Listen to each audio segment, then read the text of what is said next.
बिस्मिल्लाहिर्रहमानिर्रहीम बिस्मिल्लाहिर्रहमानिर्रहीम। देखिए जी, आज का लेक्चर हमारा ट्रिपल इंटीग्रल को कंटिन्यू रखे हुए है। इसके अंदर हमारे पास ये है कि ये लिमिट्स हैं, ज़ीरो से लॉग टू बेस ई है इसके अंदर, और उसके बाद ये विद रिस्पेक्ट टू एक्स है। उसके बाद फिर लिमिट हमारे पास हैं इसके अंदर ज़ीरो से एक्स, ये विद रिस्पेक्ट टू वाई है, ये विद रिस्पेक्ट टू वाई हमारे पास है। और उसके बाद फिर हमारे पास लिमिट्स हैं एक्स प्लस लॉग वाई और ज़ीरो से एक्स प्लस लॉग वाई, यानी ये हमारे पास हैं एक्स प्लस लॉग वाई और ज़ीरो से हमारे पास है ये इनर मोस्ट हमारे पास लिमिट है, जो कि डी जेड के इक्वलेंट हमारे पास डी जेड के हिसाब से है। इस सवाल को इंटीग्रेट करना है तो इसको दो तरीक़ों से इंटीग्रेट किया जाता है। बहरहाल हम सिर्फ़ और सिर्फ एक ही तरीके, जो हमारा पुराना स्टाइल है उसी के मुताबिक हम इसको इंटीग्रेट करेंगे। तो इंटीग्रेट करने के लिए सबसे पहले हम इनर मोस्ट इंटीग्रल को इंटीग्रेट करेंगे, जो कि ये हमारे पास है। इसका नाम हम जो है यहाँ पर इसमें I1 रख लेते हैं। इस इंटीग्रल का नाम I1 हम जो है वो रख सकते हैं। फिर हमें ये भी मालूम है कि ये जो कि पावर है, पावर को हम ऐसे लिख सकते हैं ई raise to power X, E raise to power Y, E raise to power Z. अगर ये बेस इक्विवेलेंट हो, यानी ये हमारे पास अगर ये इक्विवेलेंट हमारे पास हो, बेस, ये बेस हमारे पास क्या कहते हैं, इक्विवेलेंट अगर हमारे पास हो, तो ये जो पावर्स ऊपर वाली होती हैं इनको हम, यानी ये अगर हमारे पास बेस इक्विवेलेंट हो, बेस इक्विवेलेंट हो, तो फिर ये जो पावर्स होती हैं एक्स और ये वाई और ये जेड, ये आपस में ऐड हो जाती हैं, जैसा कि यहाँ पर ऐड हुई हैं। चाहे आप इसको ऐसे लिख लें, यानी ये दोनों तरीक़ेकार हमारे पास एक जैसे हैं। चाहे आप ऐसे लिख लें, चाहे आप ऐसे लिख लें, लेकिन हम जो लिखेंगे वो कैसे लिखेंगे, हम इसको ऐसे ही लिखेंगे। ऐसा क्यों लिखेंगे? इसलिए लिखेंगे कि विद रिस्पेक्ट टू जेड करना है हमने, और बाकियों को कांस्टेंट मानते हुए अलग-अलग करना है। बाकियों को कांस्टेंट, यानी बाकी वेरिएबल जेड के अलावा जो भी होंगे, चाहे वो कुछ भी हों, चाहे 100 हों, उन सबको हम सेपरेट करेंगे, यानी इंटीग्रल से बाहर लिख देंगे। ये देखें, हमने यहाँ पर यही किया। यहाँ पर ई एक्स और ई वाई को हमने जो है कांस्टेंट माना, और इसके अंदर जो है हमने इसको ई एक्स और वाई इसको हमने कांस्टेंट माना, यानी इसको कांस्टेंट माना, और बाकी ई जेड को हमने इन बाहर नहीं लिख सकते क्योंकि विद रिस्पेक्ट टू जेड हम कर रहे हैं। अब इसकी इंटीग्रेशन की, ई जेड की इंटीग्रेशन, जो कि हमारे पास इस कानून के मुताबिक E raise to power A X, हमारे पास ई ए एक्स ओवर ए, ये फार्मूला है, हम सब जानते हैं। तो ई जेड की इंटीग्रेशन हमारे पास क्या कहते हैं, इसमें ई जेड की इंटीग्रेशन ये आई, ये ई raise to power x plus Y constant था जो बाहर आ गया था, और ई जेड हमारे पास आ गया। फिर ज़ीरो से एक्स प्लस लॉग वाई हमने यहाँ पे लिखा। अब अपर लिमिट हम जो है यहाँ पुट करेंगे, यानी इधर upper limit X plus log Y है, जो कि जेड की जगह सब्स्टिट्यूट की जाएगी, और वो हमने यहाँ की एक्स प्लस लॉग वाई। और फिर लोअर लिमिट पुट करेंगे ज़ीरो, और ज़ीरो हमने यहाँ पे सब्स्टिट्यूट की, और ये कांस्टेंट था E raise to power x plus Y with respect to Z, जो कि हमने यहाँ लिख लिया। उसके बाद फिर दोबारा हम जो है ये मेथड अप्लाई करेंगे कि अगर बेस इक्विवेलेंट होगी तो हम उसके अंदर उसको सेपरेट कर सकते हैं। यहाँ तक हमने कर लिया। उसके बाद आगे हमने ये देखें, इसके अंदर हमने इस जगह पर, यानी ये इसका हमने एक्स प्लस लॉग वाई और इसको मल्टीप्लाई किया। जब हम मल्टीप्लाई करते हैं और बेस इक्विवेलेंट हो, यानी ये बेस ई है, ये भी बेस ई है, जब इससे मल्टीप्लाई करेंगे तो जो पावर्स होती हैं आपस में वो ऐड हो जाती हैं, यानी पावर जो हैं वो आपके पास ऐड हो जाती हैं, यानी कि X plus Y plus X plus log Y, ये पावर रूल है, ये कोई नई बात नहीं है। तो हमने यहाँ पे X plus Y plus X plus log Y जो है वो लिख लिया। उसके बाद ये ई की पावर ज़ीरो से ये वाला चीज़ e raise to power x plus y multiply होगी, जो कि ई की पावर ज़ीरो का मतलब 1, ये 1 है हमारे पास, तो 1 से मल्टीप्लाई करेंगे इसको E raise to power x plus Y, जो कि इस पूरी ब्रैकेट से यहाँ से लेके यहाँ तक ब्रैकेट की लिमिट है। तो ये ई raise to power x plus y इससे भी मल्टीप्लाई होगा, जो कि e raise to power x plus y बन जाएगा। और ये पहले e raised power x plus y इससे मल्टीप्लाई हुआ, देन इससे मल्टीप्लाई हुआ। अब इसको ऐड हम सिंप्लीफाई कर लेते हैं, जिसका रिजल्ट ये हमारे पास आया, ये x और ये x 2x हो गया। उसके बाद ये y प्लस लॉग वाई ये लिखा गया। उसके बाद minus e raised power x plus y ये हमारे पास आ गया। ये I1 का आंसर हमारे पास आ गया। लिमिट्स पुट कर लेने के बाद, लिमिट से मुराद है 0 टू लॉग वाई हमारे पास लिखा जाए। अब इसकी वैल्यू को 2 को हमने 1 में सब्स्टिट्यूट कर दिया, यानी I1 इनर इंटीग्रल जो था विद रिस्पेक्ट टू z हमने सॉल्व कर लिया। ये हम आपके सामने रखते हैं कि ये हमारे पास है, किधर हमने सब्स्टिट्यूट किया, ये हम दिखा देते हैं आपको कि इसके अंदर हमने सब्स्टिट्यूट किया जी, इसमें ये वैल्यू यहाँ तक, इसकी वैल्यू को हमने ये हल किया था I1 करार देकर, I1 करार देके, और इसका आंसर जो था वो हमारे पास ये आया, ये इसका आंसर है। इसकी वैल्यू को हमने इस जगह पर सब्स्टिट्यूट कर दिया, यानी यहाँ पर इस बॉक्स की जगह। तो फिर हमारे पास ये आया 0 टू log 2y, ये देखें 0 से log 2y, और फिर 0 से x, आगे इसकी सब्स्टिट्यूशन के में ये पूरा बॉक्स ये लिखा जाएगा e raised power 2x plus Y plus log Y, ये लिखा हमने, और minus e raised power x plus y ये हमने इस जगह पर लिख दिया, और बाहर जो dy और dx था वो हमने यहाँ पर इसे हल किया, सामने लिख दिया। अब हमारे पास जो सवाल बन गया, अब जो सवाल हमारा मज़ीद आगे बढ़ा, तो वो सवाल ये था, यहाँ तक तो हम कर गए। उसके बाद अब जो क्वेश्चन बना, अब इनर मोस्ट जो इंटीग्रल है वो ये है, यहाँ तक dy तक हमारे पास है। इसको हमने I2 करार देकर कर लेते हैं, या डायरेक्ट कर लें, यानी कि इसी के अंदर कर लें, तो फिर हमें बार बार और काम एक्स्ट्रा करना पड़ता है। लिहाजा हम इसको कोई लेबल लगाकर इसको हम हल करते हैं नेक्स्ट पेज के ऊपर कि इसका सवाल, और फिर बाद में इसी जगह पर 3 के अंदर इसकी वैल्यू जो है वो हम सब्स्टिट्यूट कर देंगे। आप कॉपी पेंसिल लेकर बैठा करें ताकि हमारे पास जो है इसको हम, यानी आप कॉपी पेंसिल लेकर बैठें ताकि हमारे पास क्या कहते हैं हम आसानी के साथ इसको कर सकें। ये देखिए जी, हमने इसका नाम I2 रख लिया, जो हमने पिछले पेज के ऊपर कहा था कि इसको हम जो है सॉल्व करेंगे विद रिस्पेक्ट टू y, बाकी चीज़ों को छोड़ दिया हमने। अब इसमें कांस्टेंट बाहर निकालेंगे। सबसे पहले सिर्फ y वेरिएबल को इंटीग्रल के अंदर रखेंगे। तो यहाँ पर हम इसी तरह ये पहला काम तो ये करते हैं हम। तो कांस्टेंट हम बाहर निकालने के लिए सबसे पहले, चूँकि ये इसको स्प्लिट करते हैं, इसे स्प्लिट करेंगे पावर को, और इसको स्प्लिट करेंगे हमारे पास। तो स्प्लिट करते हैं जी, ये ई रेस्ट पावर 2x इस तरह भी लिखा जा सकता है। उसके बाद इसी को, यानी कि हम इसको लिख रहे हैं, ये हमारे पास है इसको, फिर उसके बाद इसको ई रेस्ट पावर वाई भी लिखा जा सकता है, ई raised power 2x multiply e raised power Y, ई रेस्ट पावर लॉग वाई, और साथ dy इंटीग्रल मैंने 0 टू x सेपरेट भी कर दिया। और उसके बाद इसको भी स्प्लिट कर लेते हैं, माइनस दरमियान में लिख दी, ई रेस्ट पावर x, ये आगे किया मैंने ई रेस्ट पावर x इंटू ई रेस्ट पावर वाई और dy, तो यही कर देता तो बेहतर था। फिलहाल ये हमने यहाँ पर किया। इसके बाद ये यहाँ तक रिजल्ट हम पहुँचे। अब इसमें से देखना है कि कांस्टेंट कौन कौन से हैं। इसमें ई रेस्ट पावर x था, ये बाहर आ गया, और चूंकि y के जितने भी वेरिएबल्स हैं, चूंकि हम विद रिस्पेक्ट टू y कर रहे हैं, वो तमाम के तमाम इंटीग्रल से बाहर नहीं जा सकते। जिस तरह ये हमारे पास है ई रेस्ट पावर 2x, ये बाहर आ गया, ना ई रेस्ट पावर वाई और ना ही e raised power log y integral से बाहर जा सकते हैं। तो ये दो तो लिखे गए हमारे पास। अब हम आते हैं जी कि इसके अंदर इसको हमने कैसे लिखा। यहाँ पर हमने ऐसे किया कि ये हमारे पास है लॉग वाई। लॉग वाई को हम कैसे लिख सकते हैं जी, आप कैलकुलेटर पकड़ें, कैलकुलेटर में ना ई रेस टू पावर लॉग 8 लिखें बेस ई का, आप ये लिखें। ये वैसे एक थ्योरम भी था मैट्रिक क्लास के अंदर, लेकिन चलें आप यहीं पे प्रूफ ले लें, कैलकुलेटर लें और e raise to power log base e 8 लिखें, तो इसका जवाब जो है ना वो 8 आएगा।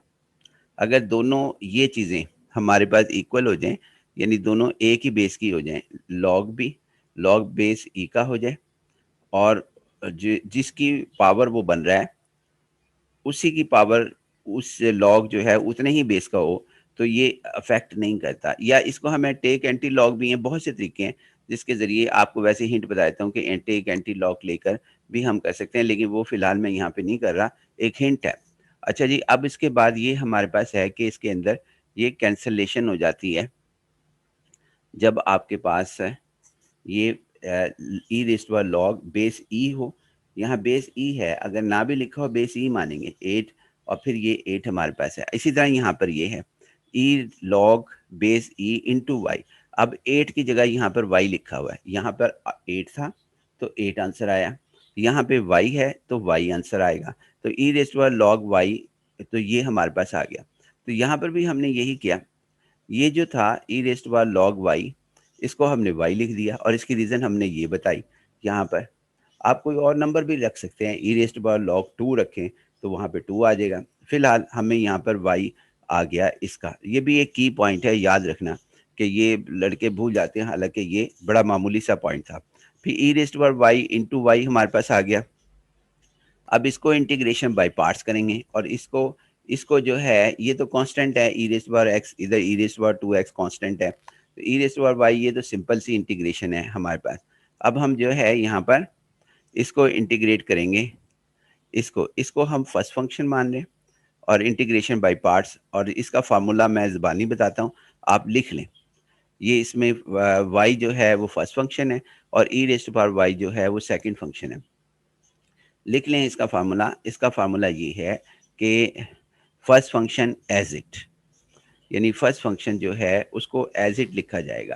पहले ये फर्स्ट फंक्शन वाई था, इसको एज इट लिखा, first function as it, integration of the second function, ये सेकंड फंक्शन था ई रेज़्ड टू वाई, और इसकी इंटीग्रेशन होगी e raised to y over 1, और साथ फिर हमने ये लिमिट लिख दी 0 टू एक्स, जो कि ये लिखी हुई थी, क्योंकि इसकी इंटीग्रेशन कंप्लीट हो गई और ये ई रेज़्ड पावर 2x ये यहाँ पर लिखा गया।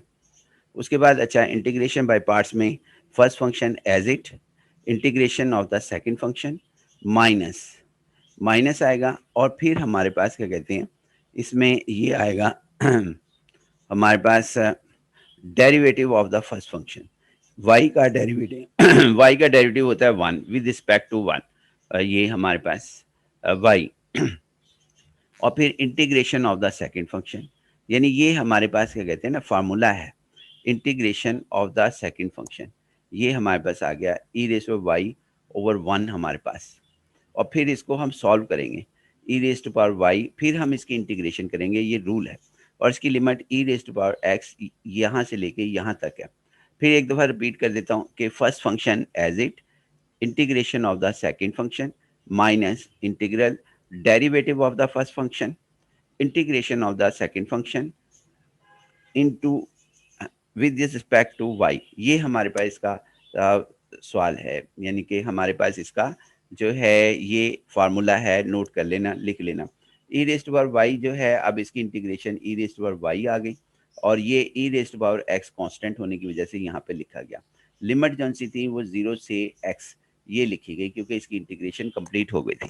अब हम आते हैं जी नेक्स्ट स्टेप की तरफ कि हमारे पास नेक्स्ट स्टेप में क्या लिखा जाएगा, यहाँ तक पहुँचते हैं जी। नेक्स्ट स्टेप में हमारे पास ये है कि हमारे पास इसके अंदर ये तो हमारे पास कांस्टेंट है, और इसकी लिमिट मल्टीप्लिकेशन की हमारे पास यहाँ से लेके यहाँ तक है, मल्टीप्लिकेशन की लिमिट, और ये हमारे पास, पहले इसको हल कर लेते हैं।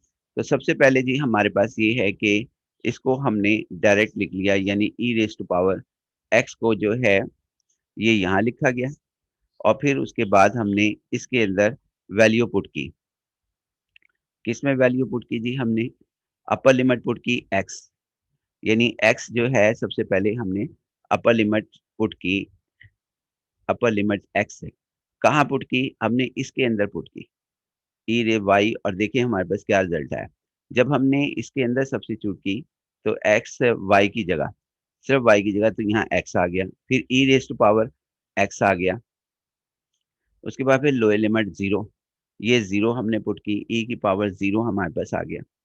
आगे हमारे पास ये कहते हैं, यानी ये 0 आ गया। उसके बाद आगे हमने इसकी इंटीग्रेशन की, e raise to power y, और इसकी अगेन इंटीग्रेशन, क्योंकि इस इंटीग्रल को ख़त्म करना था। तो हमारे पास क्या कहते हैं, इसकी इंटीग्रेशन दोबारा e raise to power y की integration e raise to power y आई, और इसमें एक्स 0 से एक्स, ये लिमिट यहाँ पे रख दी, 0 से एक्स। पहले हमने और इसकी ये क्लोज़ की, किसकी लिमिट?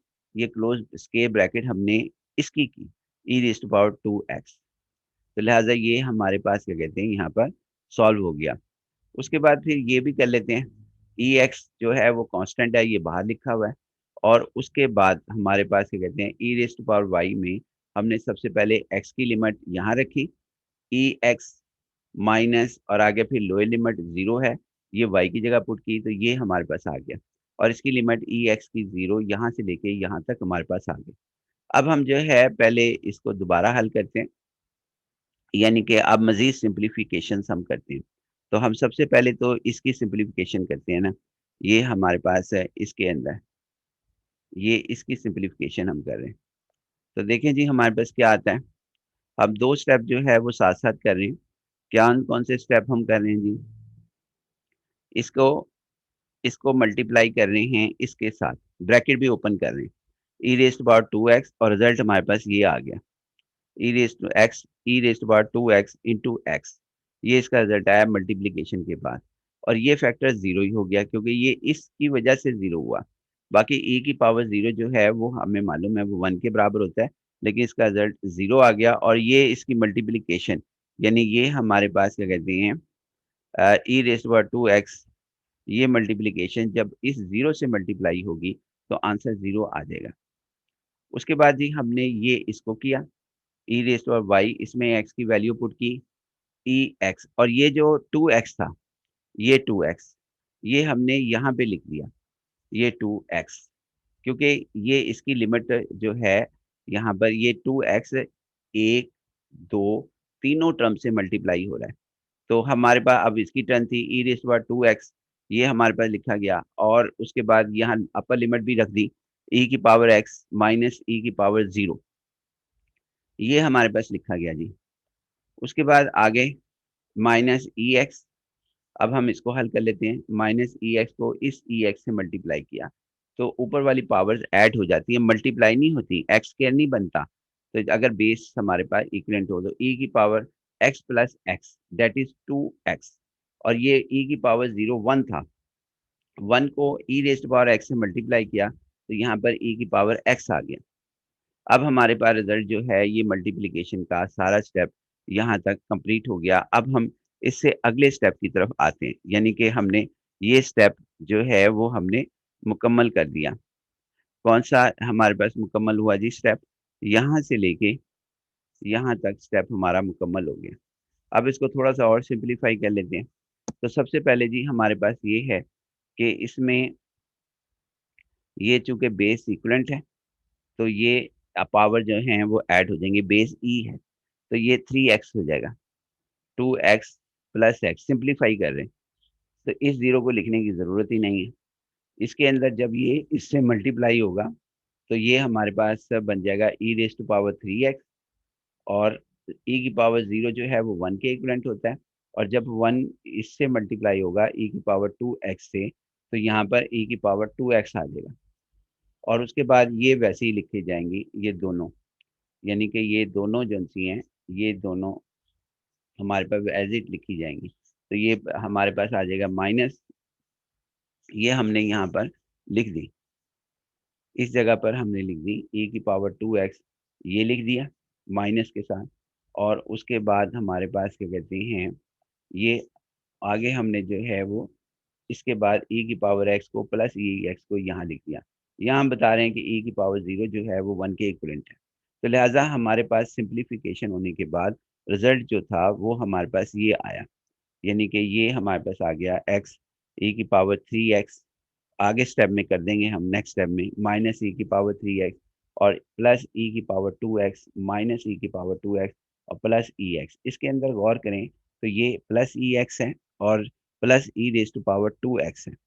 ये दोनों आपस में कैंसिल हो गए। ये हमारे पास ये प्लस का है और ये e की पावर 2x और ये माइनस का है, माइनस e की पावर 2x, ये दोनों कैंसिल हो गए, लिहाज़ा ये नेक्स्ट टर्म के अंदर नहीं लिखे जाएँगे। यानी ये हमारे पास नहीं लिखे जाएँगे। अब हम ये सिंप्लीफाई करते हैं जी इसको, इसके अंदर, तो हमारे पास रिज़ल्ट जो है इसके अंदर जो हमारे पास आया रिज़ल्ट वो ये था। यानी ये हमारे पास x e की पावर ये हमारे पास आ गया और इसकी वैल्यू को हमने I2 में पुट कर दिया, ये सारे रिज़ल्ट को। यहाँ I2 का रिज़ल्ट जो आया ये आंसर था हमारे पास। इसमें ये तो दोनों कैंसल हो गए, ये भी और ये भी कैंसल हो गए। यानी ये दोनों हमारे पास कैंसल होने के बाद ये ये और ये आपस में कैंसल हो गए और उसके बाद सिर्फ़ और सिर्फ़ हमारे पास जो बाकी बचा वो ये था, ये टर्म थी और इसकी वैल्यूज़ को हमने जो है इंटीग्रल में रख दिया I3 के अंदर, यानी कि जो वैल्यू 3 की थी वो मैं आपको दिखा देता हूँ कि हमारे पास 3 जो है वो कहाँ पर है। 3 जो है हमारे पास है, इसके अंदर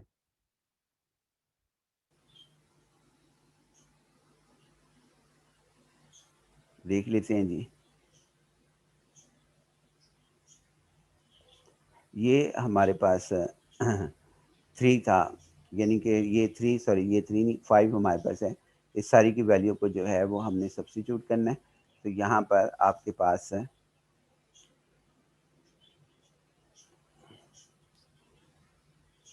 3 ये था जी। इसके अंदर वैल्यू इसके आंसर रखे हमने, जो आंसर हमने हासिल किए थे, यानी ये इंटीग्रल। इसकी जगह हमने जो है I2 को जब सॉल्व कर लिया, तो हमने यहाँ पर वैल्यू रखी, तो बाकी जो बाकी बचा, वो हमारे पास लिमिट 0 से log 2 और बेस dx जो है वो बाकी बचेगा। यानी कि जब वैल्यूज़ को हम सब्स्टिट्यूट करते हैं, तो वैल्यूज़ को हमने यहाँ सब्स्टिट्यूट किया, बहुत बेहतर होता है कि आप साथ-साथ नोट करते जाएँ, तो वो हमारे लिए आसानी होती है कि आप इसको जो है वो हल करें और इसको सॉल्व करें। अच्छा, ये जब हमने वैल्यू को पुट किया, ये लिख भी रहे हम यहाँ पर कि वैल्यू को आप जो है सब्स्टिट्यूट कर दें इन 3 और रिज़ल्ट फिर हमारे पास ये आया जी। जब हमने इसकी वैल्यूज़ को सब्स्टिट्यूट किया तो ये रिज़ल्ट था जी हमारे पास x e raise to power 3x, ये देखें ये लिखा है x e raise to power 3x, इसको मैंने पहले ही कर देना चाहिए था 3x। उसके बाद माइनस e3x, क्योंकि ये दोनों कैंसल हो गए थे और फिर उसके बाद प्लस ex और dx और फिर इसको तीनों को इंटीग्रेट करना है अलग-अलग, तीनों को इंटीग्रेट करना है हमने सेपरेट। तो ये हमारे पास 1, ये 2, यानी कि first function integration of the second function. इसकी इंटीग्रेशन तो बहुत सिंपल होगी, e की पावर 3x ओवर 3 हो जाएगी। इसकी इंटीग्रेशन जो है ex ओवर 1 हो जाएगी और लिमिट 0 से log 2 बेस e है, बेस e है। इसको नेचुरल लॉग ln भी लिखते हैं और चाहे log लिख दें, स्पेलिंग में कोई फ़र्क नहीं, यानी कि उससे ऑपरेटर पर कोई फ़र्क नहीं पड़ता। लॉग बेस ई कह दें या नेचुरल लॉग ln कह दें, क्योंकि ln हमारे पास एक स्पेसिफिक नोटेशन जो सी है वो उसके अंदर मौजूद है। अब नेक्स्ट स्टेप की तरफ हम जाते हैं, इससे आगे कि हमारे पास क्या कहते हैं, इसमें इससे आगे हमारे पास क्या होगा? देखें जी, इससे अगला स्टेप हमारे पास ये होगा कि हम इंटीग्रेशन बाय पार्ट्स करेंगे और इसको जो है सिंप्लीफाई करेंगे। ये देखें जी, हमने उनको 3 क्वेश्चंस के अंदर कन्वर्ट कर दिया, इसको अलग-अलग। एक क्वेश्चन हमने ये बना लिया, ये क्वेश्चन हमारा हो गया। दूसरा क्वेश्चन जो है वो हमारे पास ये बन गया, जो कि बड़ा सिंपल है, ये e की पावर 3x की इंटीग्रेशन e की पावर 3x ओवर 3 है और एक हमने ये बना लिया e की पावर x ओवर x हमारे पास। तो सबसे पहले जी हम इसको जो कर रहे हैं, वो हम कर रहे हैं जी इसके अंदर ये ये इस बॉक्स को, यानी इस बॉक्स को हम हल कर रहे हैं सबसे पहले। इस बॉक्स को हम हल कर रहे हैं, इस सारे बॉक्स को। तो x फर्स्ट फंक्शन तो हम फिर दोबारा फार्मूला रिवाइज़ कर लेते हैं। फर्स्ट फंक्शन एज़ इट, ये फर्स्ट फंक्शन एज़ इट हो गया। फिर integration of the second function e की पावर 3x ओवर 3 और फिर इसकी लिमिट्स ये ज़रूर लिखनी है। स्टूडेंट इस लिमिट्स को भूल जाते हैं। 0 से log 2, तो 0 से log 2, उसके बाद माइनस इंटीग्रेशन बाय पार्ट्स का फार्मूला 0 से log 2 और फिर फर्स्ट फंक्शन जो कि x है, उसका डेरिवेटिव 1 है। x का डेरिवेटिव जो है विद रिस्पेक्ट टू x 1 होगा फिर उसके बाद हमारे पास नेक्स्ट स्टेप होगा ई की power 3x over 3 into D x. अब हमारे पास क्या कहते हैं, इसको हल किया, ये हमारे पास ये इसका जवाब आ गया। नेक्स्ट स्टेप में हम इसकी सिंप्लीफिकेशन करेंगे इसके अंदर। अब हम आते हैं जी दूसरे स्टेप की तरफ, इस बॉक्स को हल करना है, इस बॉक्स को हमने हल करना है।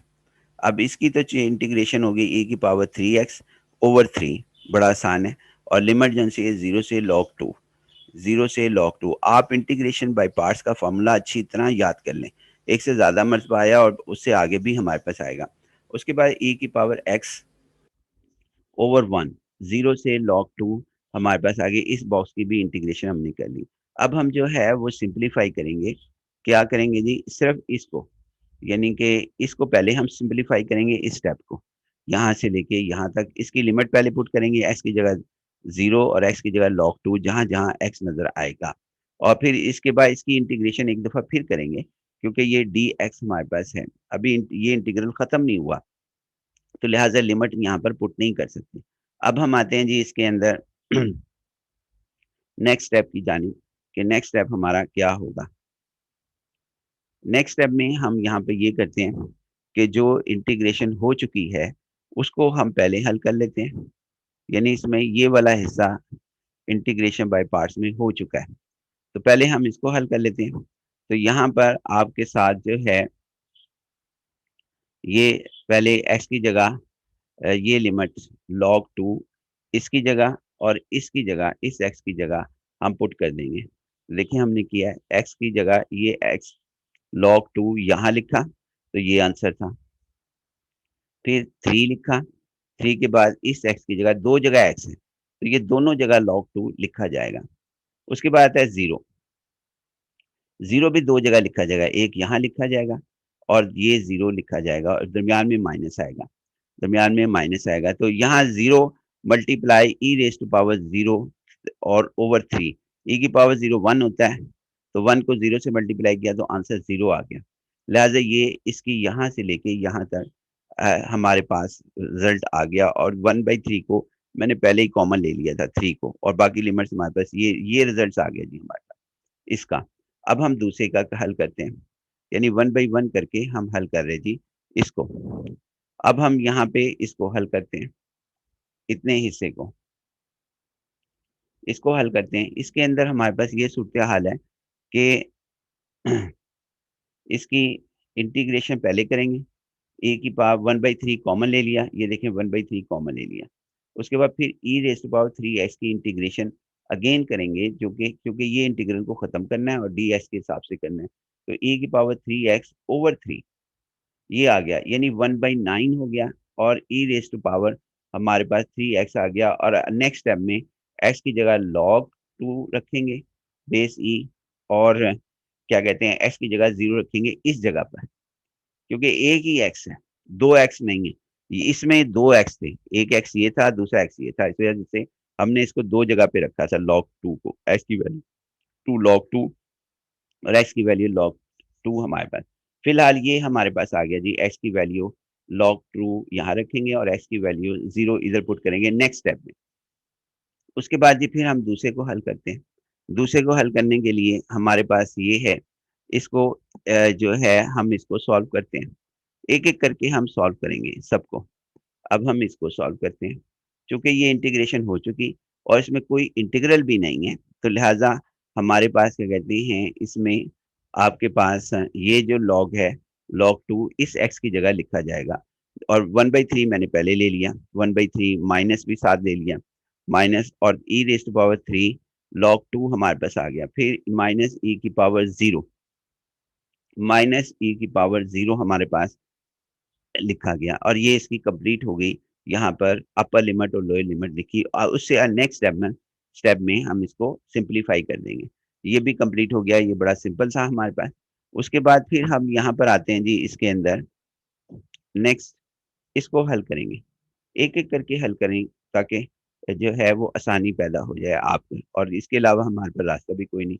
तो ये आपके पास log 2 इस x की जगह आ गया, और x इज़ इक्वल टू 0 ये आ गया, और दरमियान में माइनस आ जाएगा।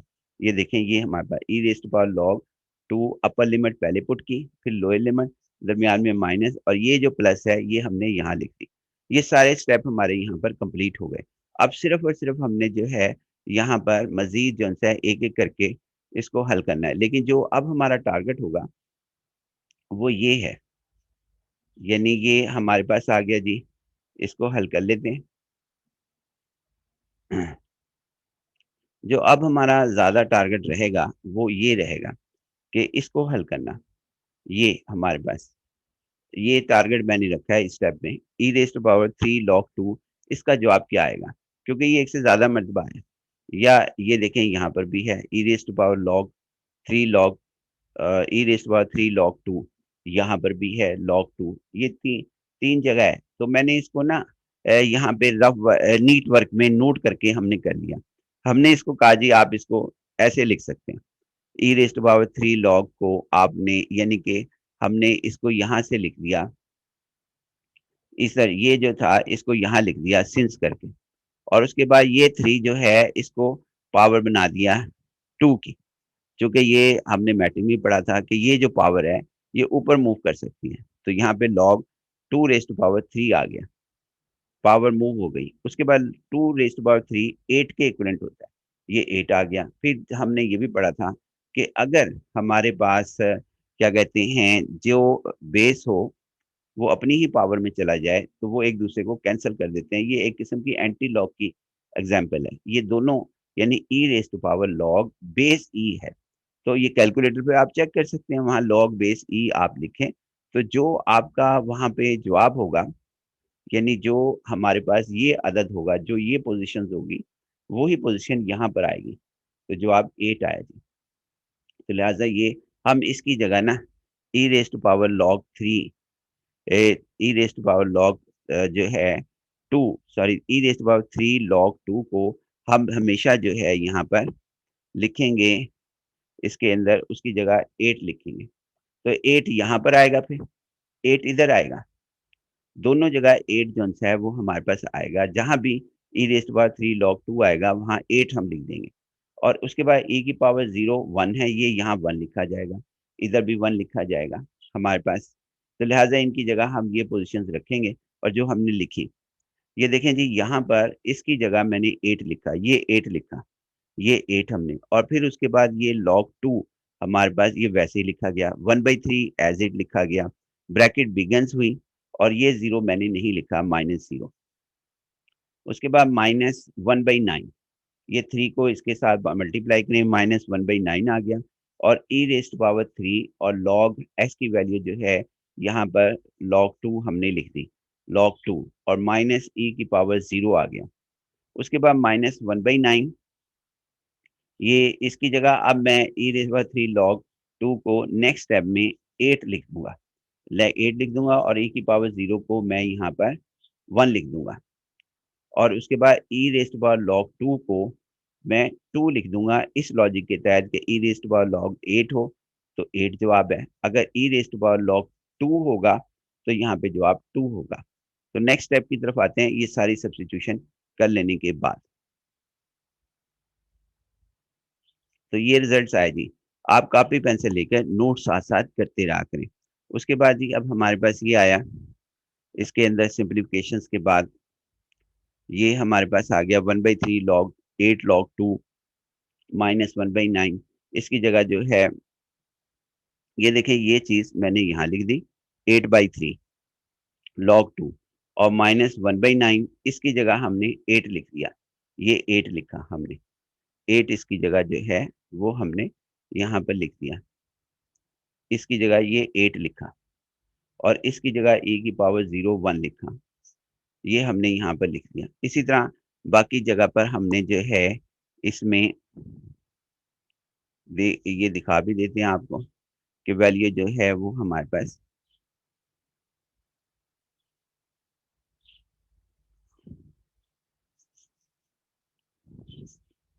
ये सारी वैल्यूज़ हमने यहाँ पर लिख दी। इसकी जगह हमारे पास 8 आ गया, 8 log 2, और फिर हमने उसके बाद यहाँ इसके अंदर ई रेज़ टू पावर 3, इसकी जगह 8 आ गया, इसकी जगह 1 आ गया, यहाँ पर वैल्यू 1 हमारे पास आ गई। इसकी जगह 2 आ गया, ये 2 आ गया हमारे पास, क्योंकि e raised power log 2 is equal to 2 calculator पे चेक कर सकते हैं। ई की पावर 0 1 आ गया हमारे पास, और उसके बाद इन सब की वैल्यूज़ को हमने सब्स्टिट्यूट किया, बाकी को मैं एक्सप्लेन कर चुका हूँ। अब यहाँ पर हम इसको थोड़ा सिम्प्लीफाई और करते हैं। इसके अंदर एक-एक करके हम दोबारा करते हैं। तो इसको तो 8/3 लॉग 2 लिख दिया। ये लिखा जी हमने 8/3 लॉग 2, और उसके बाद यहाँ पर इसमें हमारे पास क्या कहते हैं 1/9 ये लिखा गया, और इसकी जगह 3 ई रेज़ पावर 3 लॉग 2 जो हमने पहले किया था वो ये किया था 8 है, ये 8 लिखा गया। इसकी जगह 1 लिखा गया, और बाकी चीज़ें वैसे ही जो मैं पहले एक्सप्लेन कर चुका हूँ। तो ये देखना जी, इसका 8 माइनस 7 हमारे पास क्या कहते हैं 8 माइनस 7, इसका आंसर क्या आएगा जी? 8 माइनस 7 का आंसर ये आ गया 7/3। इसका आंसर क्या आएगा? 2 माइनस 1, इसका आंसर 1 आ गया। अब मज़ीद इसको हम सिम्प्लीफाई करते हैं, जो कि अब हमारे पास स्टेप ये आ गए। इस स्टेप से आगे हम स्टेप करते हैं। तो अब हमारे पास आपके सामने है रिज़ल्ट, कि हम इसके अंदर कौन-कौन से स्टेप्स करते हैं। तो यहाँ पर ये एज़ इट आ गया, ये 7/9 आ गया, टोटल 8 माइनस 1 7/9, ये एज़ इट माइनस 7/3 आ गया, ये एज़ इट हमारे पास आ गया। उसके बाद फिर हमने इसको एज़ इट लिखा यहाँ से आगे, और इसमें से माइनस कॉमन ले लिया, ये माइनस कॉमन तो ये बाकी प्लस हो जाएँगे, और 9 एलसीएम लिया, 9 एलसीएम लिया, और यहाँ पे 7 आ गया, 21 आ गया, प्लस इसलिए आ गया कि ये नेगेटिव हमने यहाँ ले लिया था, और माइनस 9 आ गया। उसके बाद फिर इज़ इक्वल टू ये आ गया जी 8/3 लॉग 2, ये हमारे पास, और फिर इसको हमने हल किया, तो ये हमारे पास 28 माइनस 9 दैट इज़ माइनस 19/9, ये इसका आंसर आ गया जी हमारे पास। इसको अब हम लिखने, चूँकि हम इंटीग्रल आई के लिख रहे हैं, इंटीग्रल आई की वैल्यू जो है वो हमारे पास किसके इक्विवेलेंट है? हमने शुरू में इसका नाम जौन-सा है, इस इंटीग्रल का नाम यहाँ से लेके यहाँ तक हमने इसका नाम जो था, वो ये रखा था। यानी इसका नाम जौन-सा है वो इंटीग्रल आई रखा था हमने, इंटीग्रल आई, और उसका आंसर हमारे पास ये है। यानी इसका आंसर जो है वो हमारे पास ये आ गया जी। ये इसका आंसर आ गया, लिहाज़ा हमारा सवाल यहाँ ख़त्म होता है। इंशाअल्लाह बाकी जो है वो हम नेक्स्ट लेक्चर में करेंगे। अल्लाह हाफ़िज़। बहुत अच्छे तरीके से कीजिएगा इसको, और दोबारा करें, और उसमें जो-जो इन्फॉर्मेशन है उसको दूसरी चीज़ों पे भी इम्प्लीमेंट करने की कोशिश करना, कि जो-जो इन्फॉर्मेशन हमारे पास आई है इसके अंदर, दूसरे सवालों में भी इम्प्लीमेंटेशन करने की कोशिश करें। अल्लाह हाफ़िज़।